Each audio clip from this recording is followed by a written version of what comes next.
Dear students, इस video में मैं आपको स्वरों की मात्राओं के बारे में बताऊंगा। स्वरों की मात्राएं हिंदी भाषा को पढ़ने और लिखने में मदद करती हैं। इनका ज्ञान होना ज़रूरी है, तभी हम हिंदी भाषा को आसानी से पढ़ सकते हैं और उसको लिख भी सकते हैं। तो चलिए आज की वीडियो को शुरू करते हैं।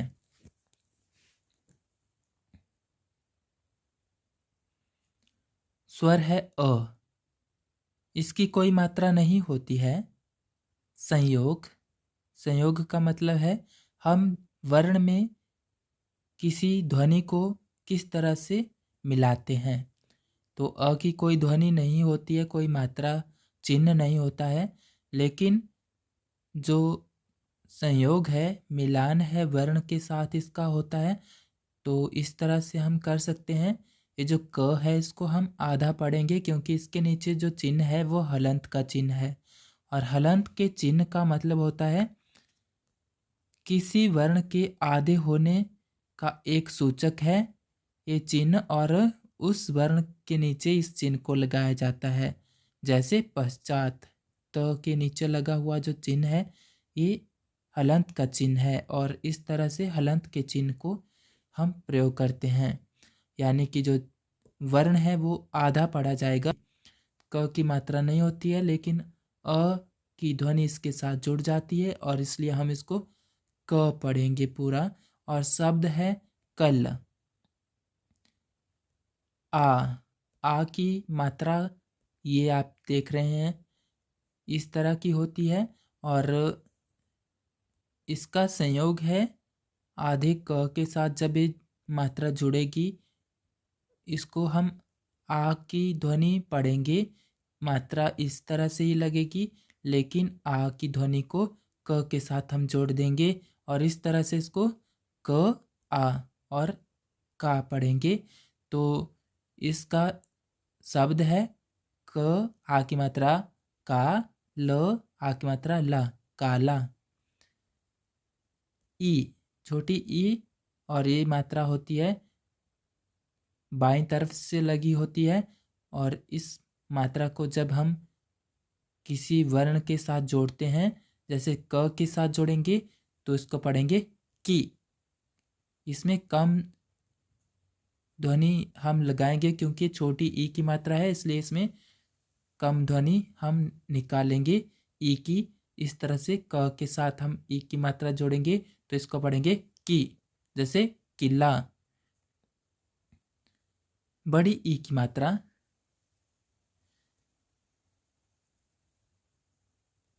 ये दाईं तरफ से लगती है, और क के साथ जब हम बड़ी ई को पढ़ेंगे क ई तो इसमें ज़्यादा ध्वनि निकलेगी ई की। तो इस तरह से हम पढ़ेंगे की। जैसे कील। ऊ, ये जो छोटा ऊ है इसकी मात्रा ये है, और इसके संयोग में हम किसी वर्ण से जब हम मिलाते हैं, जैसे क के साथ मिलाएंगे तो इसको पढ़ेंगे क ऊ, और ये मात्रा लगाएंगे तो हम इसको पढ़ेंगे कु। जैसे कुल। बड़ा ऊ, बड़े ऊ की मात्रा दाईं तरफ को लगती है, और जैसे हम क वर्ण के साथ इसको जोड़ेंगे क ऊ, ये जो मात्रा है इसको लगाएंगे तो हम पढ़ेंगे इसको कु। जैसे कुल। इसमें ज़्यादा ध्वनि निकालेंगे क्योंकि ये बड़ा है, बड़े ऊ की मात्रा है, वहाँ पर ज़्यादा साउंड निकालेंगे। जहाँ पर छोटे ऊ की मात्रा या छोटी ई की मात्रा होगी वहाँ पर कम साउंड हम निकालेंगे। ए की मात्रा इस तरह की होती है, ऊपर की ओर एक ही मात्रा होती है, और क के साथ ए की मात्रा को हम जोड़ेंगे क ए पढ़ेंगे, ए को साथ में पढ़ेंगे क के साथ।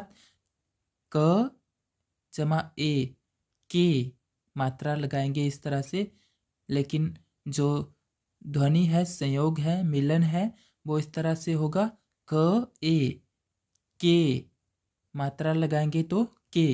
जैसे केला, ल को आ की मात्रा है केला।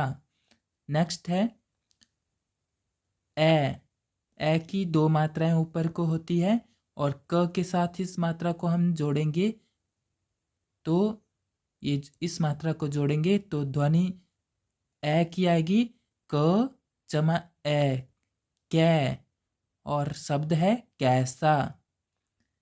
ओ की एक मात्रा और आ की मात्रा की तरह, और इसको हम पढ़ते हैं जब संयोग होता है, जब वर्ण के साथ ओ को हम मिलाएंगे, जैसे क है, क के साथ ओ को मिलाएंगे, ओ की मात्रा को लगाएंगे तो इसको पढ़ेंगे क ओ, मात्रा ओ की लगाएंगे तो को ना, कोना।